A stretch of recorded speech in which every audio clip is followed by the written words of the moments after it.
Gender stereotype ছেলেদের উপরেও effect ফেলে, মেয়েদের উপরেও এফেক্ট ফেলে।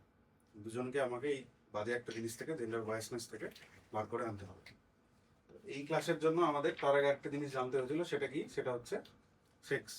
সেক্স আর জেন্ডার দুটো আলাদা আলাদা জিনিস। বাংলাতে দেখো লেখা আছে, সেক্সের বাংলা কি? লিঙ্গ। জেন্ডারের বাংলা? সেক্সের বাংলা, হ্যাঁ, সেক্সের বাংলা হচ্ছে যৌন।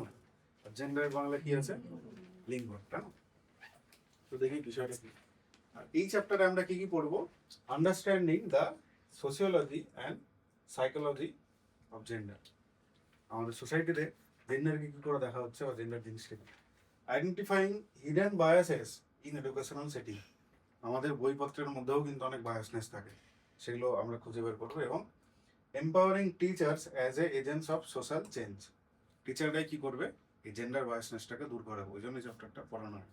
এখান থেকে কিন্তু সেটা একটা প্রশ্ন আসে, সহজ প্রশ্ন আসে এই চ্যাপ্টার থেকে, দেখলেই করা যায়। চ্যাপ্টারটা এমনিতে কঠিন না, চ্যাপ্টারটা সহজ চ্যাপ্টার। সেক্স বা যৌনতার ক্ষেত্রে আমরা কি দেখছি, যেটা কিসের সঙ্গে কানেক্টেড? বায়োলজিক্যাল। এই যে ডিএনএ ছবি দিয়েছে, তাই না? সেটার সঙ্গে কানেক্টেড। আমাদের শরীরে ক্রোমোজোম কতগুলো থাকে? 23 জোড়া। 23 জোড়া আমাদের কি থাকে? ক্রোমোজোম। এর মধ্যে 22টা ক্রোমোজোমকে কি বলা হয়? অটোজোম। এরাই ডিসাইড করে যে আমরা কেমন হবো না হবো। আর যে লাস্ট যে পেয়ার অফ ক্রোমোজোমটা, সেটাকে কি বলা হয়? Sex chromosome. এইটা ডিসাইড করে যে আমার সেক্সটা কি হবে। এই যে ক্রোমোজোম অলরেডি ডিসাইড করে দিয়েছে যে সেক্স কি হবে। সেক্স কি হবে মানে কি? আমার সেক্স অর্গান কি হবে, প্রাপ্তবয়স্ক মানুষের সেক্স অর্গানটা কিরকম ভাবে তৈরি হবে, সেটা সেক্স ক্রোমোজোম ঠিক করে দিয়েছে। তাহলে এটাকে আমি চেঞ্জ করতে পারবো? সহজে করতে পারবো না। এটা বায়োলজিক্যাল, ফিক্সড। অন্যদিকে জেন্ডারটা আমরা দেখবো যেটার সঙ্গে কার রিলেশন খুব বেশি? সোসাইটির সঙ্গে রিলেশনের খুব বেশি। সোশ্যাল কনস্ট্রাক্ট বলা হয়, সমাজের নিয়ম কানুন জেন্ডার। তো আচ্ছা, আমাকে একটা জিনিস বলে দাও যে সেক্স ক্রোমোজোম কি কি ধরনের হতে পারে? এক্স এক্স, আর একটা কি? X Y. এক্স ওয়াইটা কাদের হয়? এক্স ওয়াইটা হয় ছেলেদের, আর এক্স এক্সটা মেয়েদের। এবার হচ্ছে জেন্ডার।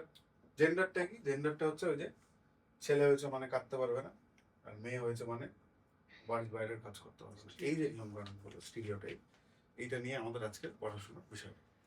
ঠিক আছে? একটা বাচ্চা জেন্ডার জিনিসটা কখন বোঝে? 2 থেকে 3 বছর বয়সে। কেন? কারণ সে ওর আশপাশে মা বাবাকে দেখছে, দুজনে আলাদা আলাদা ধরনের কাজকর্ম করছে। সেখান থেকে যে জেন্ডার রোল সম্বন্ধে আইডিয়া হওয়া, যে মা বাড়ির কাজ করছে, বাবা বাইরের কাজ করছে, এটা একদম ছোটবেলায় কিন্তু তৈরি হচ্ছে। এটার পরে তোমার কাছে আসছে, অলরেডি ওর মাথায় জেন্ডারের ধারণা আছে, তারপরে তোমার কাছে এসছে। তোমাকে সেটা ভাবতে হবে। সেখানে যদি কিছু ভুল থাকে, ঠিক থাকে থাকলে তো কোনো অসুবিধা নেই। অন্যদিকে সেক্স সম্বন্ধে বাচ্চা কখন জানছে? 6 থেকে 7 ইয়ার্সে। কেন? আমরা যখন লিবিডো পড়বো, লিবিডো মানে বাচ্চা, এর প্রাণ কেন্দ্র বলা হয়। ছোটবেলায় বাচ্চারা আঙুল চুষে মজা পায়। অনেক বড় হয়ে এটা কি হয়? সেক্স অর্গানস গুলো লিবিডো হয়, যেটাতে আমরা মজা পাই। তো ছোটবেলায় তো আঙুল চুষে মজা পাচ্ছে, ও তো জানেই না যে জিনিসটা কি, সেক্স অর্গান সম্বন্ধে তো কোনো আইডিয়া নেই। সেজন্য ও যখন একটু বড় হচ্ছে, মোটামুটি 6-7 বছর, স্কুলে ভর্তি হয়ে গেছে, 1-2 বছর হয়ে গেছে, তারপরে ও বুঝতে পারছে যে সেক্স জিনিসটা কি। তার অনেক আগেই ওর মাথায় কি ঢুকে গেছে? জেন্ডার। দ্যাটস ওয়াই জেন্ডার নিয়ে পড়ানোটা ইম্পর্টেন্ট। বুঝলে? একটা স্টেজ হয় যে অবস্থায় বাচ্চারা মলমূত্র ত্যাগ করে মজা পায়, তখন তাদের লিবিডোটা থাকে ওখানটাতে। বোঝা গেল? এই হচ্ছে বিষয়।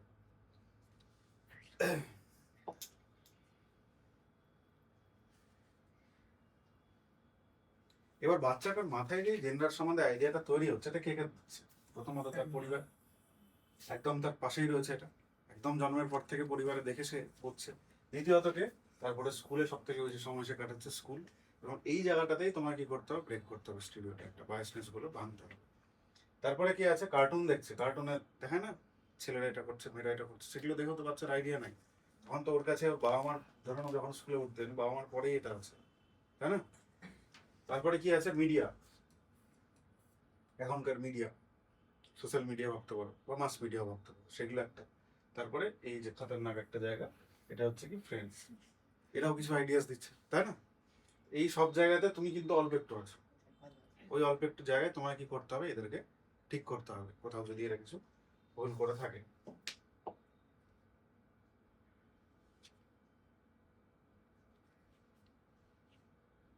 জেন্ডার স্টিরিওটাইপটা কি, এটা নিয়ে আমাদের পড়াশোনা। প্রথম অপশন কি বলেছে? ইমোশনাল স্টিরিওটাইপ, সেক্ষেত্রে কি মনে করা হয় যে ছেলেরা কি করবে না, ছেলেরা কাঁদবে না, ওটার অধিকার কাদের আছে, সল্লি মেয়েদের আছে। ছেলেরা তো কাঁদতেই পারে, সমস্যা তো হতেই পারে সবার জীবনে। তো এটা একটা ইমোশনাল স্টিরিওটাইপের এক্সাম্পল। তারপরে কি বলেছে, অকুপেশনাল স্টিরিওটাইপ, কি এটা, ছেলেরা স্ট্রং কাজগুলো করবে, ছেলেরা স্ট্রং কাজগুলো করবে, মেয়েরা স্কুটি চালালেই মুশকিল আছে, তাই না? কিন্তু সেটা কি হয়, মেয়েরা তো স্পেসে চলে গেছে, তাই না? ওই যে বলেছিলাম তোমাদের, আমাদের আইএসএসটা আমাদের না, যাই হোক আইএসএস এ আমাদের বংশোদ্ভূত একজন গেছিল, সে কি করেছিল, কতদিন থেকে ছিল সেখানটাতে, তার রেকর্ড আছে পুরো পৃথিবীর মধ্যে একমাত্র মানুষ সব থেকে বেশি স্পেস ওয়াক করেছে। স্পেস ওয়াক কি করে করে, সুমিত কি করে করে, স্পেস শুটে। হ্যাঁ, আমাদের যে ইন্টারন্যাশনাল স্পেস স্টেশন, এটা পৃথিবী থেকে মোটামুটি 400-500 কিলোমিটার দূরে ঘুরছে, কন্টিনিউয়াস পৃথিবীর চারপাশে ঘুরছে। ওটা সবসময় ফল করে পৃথিবীর দিকে, তারপর ওটাকে একটু সরিয়ে দেওয়া হয়। তো সেই যে ইন্টারন্যাশনাল স্পেস স্টেশন, সেখান থেকে একটা মানুষ সে কোমরে দড়ি বেঁধে স্পেস স্টেশনের বাইরে বেরোচ্ছে, স্পেসে ঘুরছে। জিনিসটা তো মুভিং, প্রচন্ড স্পিডে মুভ করে। ওখানটাতে সম্ভবত ভুলে গেছি 16 বার না 32 বার সূর্যোদয় সূর্যাস্ত হয়, এত স্পিডেও পৃথিবীকে প্রদক্ষিণ করছে। তো সেইখান থেকে একজন বেরোচ্ছে, যার পেছনে একটা দড়ি বাঁধা আছে, নিয়ে স্পেসে ওয়াক করছে, মানে ওর আশপাশের ইন্টারন্যাশনাল স্পেস স্টেশনটা অবজারভেশন করে, জিনিসপত্র দেখে।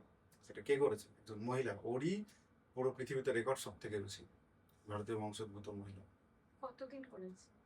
ও তো মোটামুটি 1 বছরের বেশি সময় ধরে ছিল, ওই 1 বছরের আশপাশের প্রত্যেক দিনই প্রায় ও বাইরে গেছে।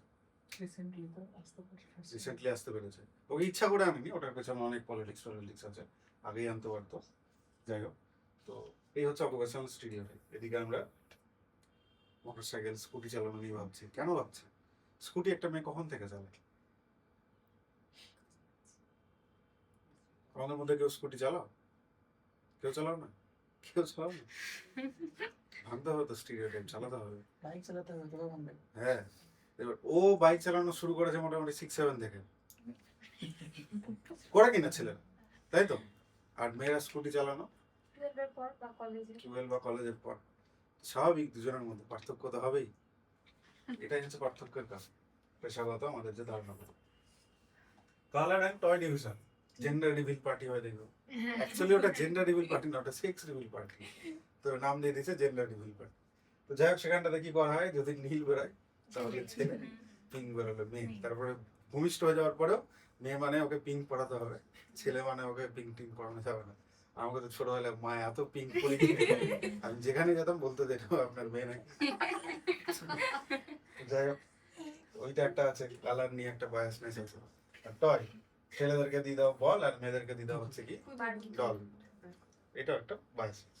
প্রথম থেকে যদি আমরা এগুলো না করি, এগুলোর উল্টোটা করি, তাহলে কি হবে, ওদের মধ্যেও ধারণাগুলো রিজিড ভাবে তৈরি হবে না, যে এটা আমারই জিনিস বা এটা আমাদেরই ব্যবহার করার জিনিস, ওটা ছেলেরা ব্যবহার করবে, এই জিনিসগুলো থাকবে না, তাই না?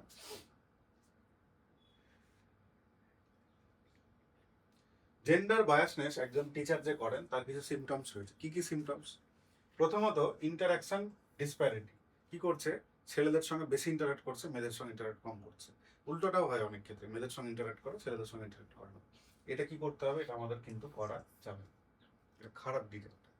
আমাদের সবাইকেই সমান, মানে ছেলেদেরকে হয়তো মারতে পারে, মেয়েদেরকে মারতে পারে না বলে ইন্টারাক্ট করে না, সেটা কাউকেই মারবে না, নর্মাল ইন্টারাক্ট করবে সবার সঙ্গে, তাই না? আই কন্ট্যাক্ট করবে। সেগ্রিগেশন, টাস্ক সেগ্রিগেশন কি করে, কাজ ভাগ করে দিচ্ছে। যেমন বয়েজ মুভ হেভি ফার্নিচার, ওই ইয়ে টিয়ে সরানোর জন্য ছেলেদেরকে বলছে, আর মেয়েদেরকে বলছে কি আলপনা টালপনা দেওয়ার জন্য, পরিষ্কার করার জন্য। টাস্ক সেগ্রিগেশন, উল্টোটাও করা যেতে পারে, তাই না? তারপর হচ্ছে এক্সপেকটেশনস গ্যাপ। হ্যাঁ, এখন করে এক্সপেকটেশনস গ্যাপ, মানে আমরা এক্সপেক্টই করি যে ছেলেরা ভালো কি করবে, অঙ্ক করবে, আর মেয়েরা ভালো হচ্ছে ল্যাঙ্গুয়েজ করবে। এখানে দেখো 3টে মেয়ে সায়েন্সের থেকে আছে, ছেলেটা কিন্তু আর্টসের থেকে আছে, ও শুধু সায়েন্সের, তাই না? এটা কিন্তু উল্টোটাও সম্ভব, হতেই পারে ভালো হওয়াটা, স্বাভাবিক ব্যাপার এটা।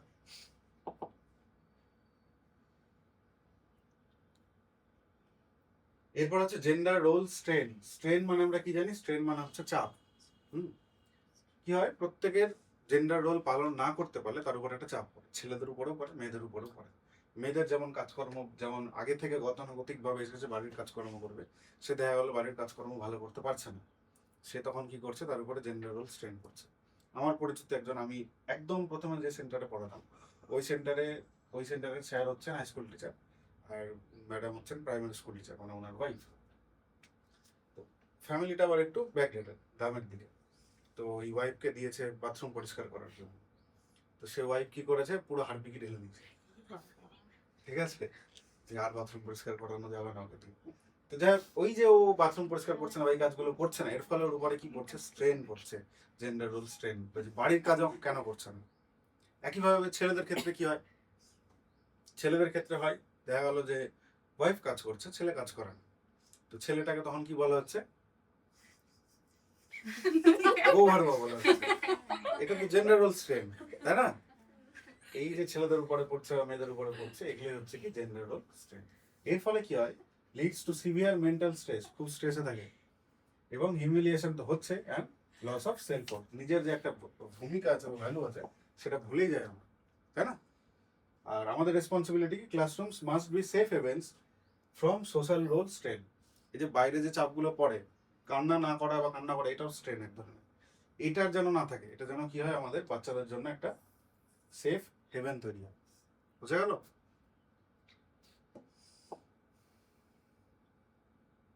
এটাও একটা ইম্পর্টেন্ট জায়গা, ইকুইটি আর ইকুয়ালিটি। বলে ইকুইটি ইকুয়ালিটি কি? ইকুয়ালিটি মানে হচ্ছে যেটা সবাইকে সমানভাবে ভাগ করা, হুম। আর ইকুইটি হচ্ছে যার জন্য দরকার তাকে সেরকম ভাবে দাও, একদম পারফেক্ট। 10 টাকা আছে, তুমি সবাইকে 2 টাকা করে না দিয়ে, যার কাছে কোনো টাকাই নেই তাকে হয়তো তুমি বেশি টাকা দিলে, 7 টাকা, যার কাছে 10 টাকাই ছিল তাকে তুমি টাকাই দিলে না। এই যে যার যতটুকু সাপোর্ট দরকার তাকে ততটা সাপোর্ট দেওয়া, এটা হচ্ছে কি আমাদের ইকুইটি, মানে ন্যায় পরায়ণতা যেটা হচ্ছে, সেটা হচ্ছে কি ইকুয়ালিটিতে সমানভাবে ভাগ হচ্ছে সামনে। বোঝা গেল? তো জেন্ডার ইকুইটি করতে হবে। এটার পারফেক্ট এক্সাম্পল হচ্ছে কি বলতো, মেয়েদের সিট রিজার্ভেশন। মেয়েরা যেহেতু বাড়ির কাজই করে অভ্যস্ত, বাইরের কাজ সেরকম একটা করে না, সেজন্য চাকরির পরীক্ষায় কি করা হয়, ওদের জন্য আলাদা করে সিট রিজার্ভ করা থাকে। জেনারেল ক্যাটাগরির মেয়েদের জন্য থাকে, সেই মেয়েটা মেল ক্যান্ডিডেটের জায়গাতেও কম্পিটিশন দিচ্ছে, ফিমেল ক্যান্ডিডেটের জায়গায় কম্পিটিশন দিচ্ছে। কারণ কি, ওর সাপোর্টটা দরকার। গতানুগতিক ভাবে আমাদের আগের জেনারেশনে মেয়েরা তো বাইরের কাজ করেনি, বাড়ির কাজ করে এসেছে। এবার যদি চেঞ্জ করতে হয় তাহলে সাপোর্ট করতে হবে ওকে, তাই না? তারপরে ওই যে ফ্রি হয়ে যাচ্ছে কোথায় দেখি, স্টেট বাসে। তো এইগুলো হচ্ছে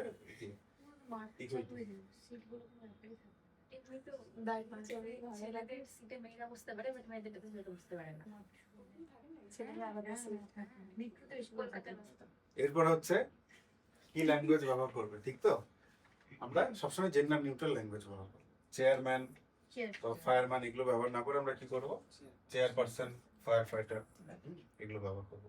বা গুড বয় গুড গার্ল না বলে আমরা কি ব্যবহার করবো, গুড স্টুডেন্টস। ঠিক আছে, মানে এটা কিন্তু নিয়ম, এরকমই জেন্ডার নিউট্রাল ল্যাঙ্গুয়েজ ব্যবহার করতে হবে। নন ট্র্যাডিশন স্টোরিজ বলতে হবে, যে ঘটনাগুলো বাচ্চারা শুনে অভ্যস্ত না। এই যেমন সুনিতা উইলিয়ামসের কথাটা, বা ধরো কোনো আর কি ছেলে খুব ভালো শেফ, ভালো ভালো শেফ ছেলেরাও হচ্ছে এখন, সেটাও তো নন ট্র্যাডিশনাল কাজেরই উদাহরণ, তাই না? সেগুলো দিতে হবে বাচ্চাদেরকে। এবং কি করতে হবে, কাউন্টার স্টিরিওটাইপ করতে হবে। কাউন্টার স্টিরিওটাইপ বলছে constantly providing counter examples is the best cure for bias, মানে উল্টো উল্টো এক্সাম্পলগুলো দেবে, যেটা আমি বললাম, ঠিক তো? ক্লাসরুম কিভাবে তুমি ডিজাইন করবে, আমাদের সময় বলেছিলাম কি ছিল আমাদের সময়, আমরা যে স্কুলে পড়তাম ওই স্কুলে হাই স্কুলে ছেলেদের নিত, মেয়েদের নিত না। তো ওখানটাতে 4-5টা মেয়ে পড়তো, ওরা যে বেঞ্চে বসতো, তারপরে একটা বেঞ্চ গ্যাপ দিয়ে আমরা বসতাম। ওদের বেঞ্চ তো আলাদা ছিলই, ওরা যে অচ্ছুতের মতো একটা ব্যাপার, সেজন্য আমাদেরকে আলাদা বসতে হবে। দিয়ে একদিন তো ম্যাডাম সেই ঝাড় দিল, মাকে তুমি ছো না, মায়ের সঙ্গে তুমি ঘুমাও না, দিয়ে তারপর যা, তখন তখন তো বুঝিনি ব্যাপারগুলো, কিন্তু গালটা এখনো মনে আছে, যে গালটা সবাই খেয়েছিলাম আমরা। এখন কি করে, এখন বাচ্চাদের এই যে একসঙ্গে বসাচ্ছে, ছেলে মেয়ে একসঙ্গে বসাচ্ছে, এখন তো ছেলে মেয়ে একসঙ্গে নিয়ে ওই র্যাম্প শো গুলো করে, র্যাম্প ওয়াক গুলো করে। তার ফলে কি হচ্ছে, এটা হওয়াটা জরুরি। যে বাচ্চা ছোট থেকে কোনো ওরকম কোয়েড এনভায়রনমেন্টে মানে থাকেনি, কোনোদিন কোয়েড স্কুলে পড়েনি, কোয়েড কলেজে যায়নি, সে বাচ্চা যখন আর কি অফিসে যাবে, তখন তারা ভুল হওয়ার চান্স ম্যাক্সিমাম, ছেলের দ্বারাও মেয়ের দ্বারাও। আগে থেকেই যদি আমরা একইভাবে অভ্যস্ত হই, তাহলে সমস্যাগুলো কি হয়, কমে যাওয়ার চান্সটা বেশি থাকে। বোঝা গেল? এবং কি করতে আমাদের মিক্স সেটিং অ্যারেঞ্জমেন্ট করতে হবে, কোলাবোরেটিভ লার্নিং করতে হবে, ছেলে মেয়ে একসঙ্গে কোলাবোরেশনের মাধ্যমে শিখবে, এবং কমপ্লিমেন্টারি রোলস, যেখানটাতে কি হবে একে অপরের পরিপূরক হিসেবে কাজ করবে, নট এ কম্পিটিটর। দুজনের মাধ্যমে কিন্তু কম্পিটিশন হবে না। বোঝা গেল?